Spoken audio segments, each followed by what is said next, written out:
All right, here's the thing. When it comes down to vision, this is such a big topic, and you can go so many different directions with it. But, like Josh said, the very first meeting I ever ran, I just remember telling the guys that, you guys in front of me, these FSMs and reps, you are the highest and best calling of what DMs and branches try to create every single day. I was like, you guys are the Texoma Titans. Like we as a team, and that original vision was just that as a team in that room, no office could compete with us. We may tab for different offices, but if you just take our team sales versus any district office, nobody runs with us.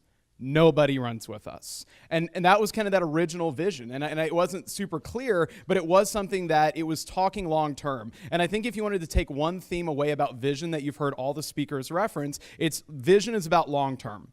Okay? Goals are your next 12 to 16 months. What are you going to sell? What are you going to add? What are you going to do? Okay? And the goals are the what. It's like the what are you going to sell. Vision is the next 3 to 5 years. Vision is the why. Okay? So your goal is to sell $2 million this year. Why? That's the vision. Okay? So if you're not sure how to frame or even set the vision, you need to ask yourself, for all the goals you're promoting, why do those goals matter? Why should people care? Once you do that, you're well on your way to establishing the vision that you have for your team.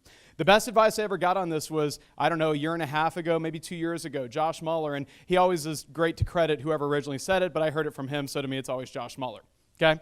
But he said, your vision needs to be big enough for each individual person's vision to exist inside it. The vision you have, I'm going to say that again, that's better than y'all realize. Okay, it's Josh Muller. All right, it was on the mic, it's official. The vision you have for your organization needs to be big enough for each individual person's vision to exist inside it. And that's so powerful. It's so significant. And it allows you to start to think and talk and plan long term. When you start having this BHAG, this big, hairy, audacious goal, this large, scary thing, well, all of a sudden these people on your team that are trying to sell $400,000 in a year, they see how that is a meaningful part, and they see how that is not going to take away from the experience of what they're doing in their own life or their own business or their own personal goals, but how they can still be a part of something bigger, something grander, something greater. When John Israel moved to Dallas, I asked if I could take him to lunch just so I could kind of get to know him better, lay out the plan. I had been around him socially, but I didn't know him as well as I'd like to. And that lunch was great. What was supposed to be 45 minutes, he had a hard out, became 3.5 hours, and it was awesome. And I just remember asking him, the question I asked him was this. I said, hey, John, over the next 3 years, in a perfect world, how would you like to see the events department or your work in our events team fitting into your business and your life? And that was my question. And he literally looked at me and he goes, I mean, honestly, man, I'm probably going to be writing a book. I've got a lot of irons in the fire. I don't even know if I'll do events in the next 3 years. I said, that's fine. But if you were to do events, what would be the version of it that you would be excited about? What's your wish list? I'm genuinely curious. And on one side, that also helps me get a sense for what his expectations were, which is also powerful, and that's a different conversation. But, it was a very productive conversation. And I got to tell you, it fired me up. Like, actually hearing the vision he had where he's like, man, if I could contribute in this way, or I could be a part of this, or I could do enough to earn the right, and I could be a part of the State Fair of Texas, and, all these other different things. And at the end of it, I said, hey, man, that was incredible. That was amazing. And I said, and here's based on our policies, here's where we can give, and here's the areas that we can't. We probably can't give you that. But I think we could get to somewhere in the middle that would be really powerful. And I know we'd be better for having you. And it was such a great conversation. That's why it lasted 3.5 hours. That was all per John. Part of your vision, you have to identify your core values, okay? Pato mentioned that your policies should adapt and change as they need to. We used to have certain policies in place about like sales standards, and what I'll tell you is this: if a top CSP that sells $400,000 a year but travels for 6 weeks at a time moved to your division, would you actually enforce a policy that said you had to hit bonus every month or you're off the team? And the answer is no. Of course you wouldn't. That's insanity. Okay? So that means that you're not being congruent. Okay? So for us, we had to sort of challenge those things and decide what are the core values that we can compare things against. Your vision and your core values are intrinsically linked. Time won't allow that to be unpacked much more. But I can tell you in our team, we know our core values. Okay? We don't have some great acronym. It's not pithy. It doesn't roll off the tongue, but it's pretty simple. We're humble and hungry. Okay? We know we're good. We know we're motivated, but we never assume we have the best answer to anything. Okay? We're humble and hungry.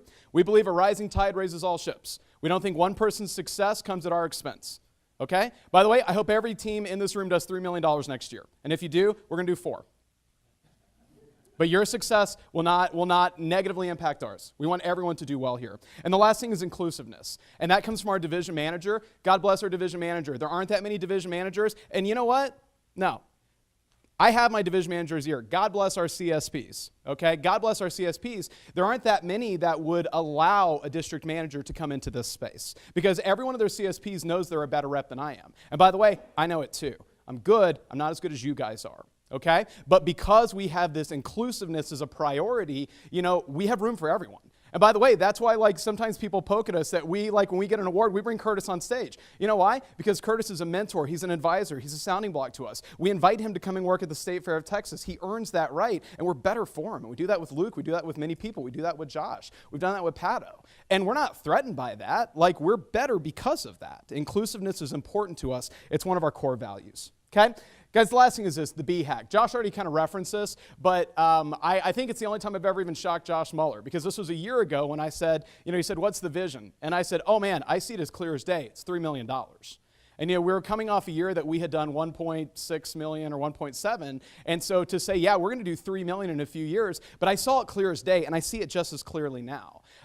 We had doubled in 3 years, and I said, we're going to double again in 3 years. And he's like, how? And I was like, I don't know. I don't have that. I know why. I know we're going to do it because it's impossible. Having that vision of a silver cup, that was a powerful thing for our team. And so I know a lot of y'all just your eyes probably could not have rolled further back in your head when we awarded ourselves a silver cup. People are like, why is the cup smaller? And I'm like, because that crap's expensive when you buy it yourself. Okay? That's all I have to say about that. Become a pillar in your division that you already are. Bind your team together with a powerful, compelling vision. And guys, here's the big thing I want you to understand. Once you have that vision locked down, that's when your team gets an identity. That's when your team develops an identity. Rocky Mountain has an identity. LA has an identity. When you have a vision, your team gets an identity. And that's when people start to see you bigger and they take you more seriously. I have our region manager as a guest speaker on one of our upcoming calls. You know why? Because I told him we're a big freaking deal and you need to be on this thing. Okay? And his answer to that's okay. All right? You're bigger, you're more significant, you're more important, and all of a sudden, you become an integral pillar in the division. You are more important than any district office. I can assure you of that. That's how you get big, you get organized, you get professional, and this becomes this giant vision, this giant team that as many people can be a part of as possible. That's all. Sweet.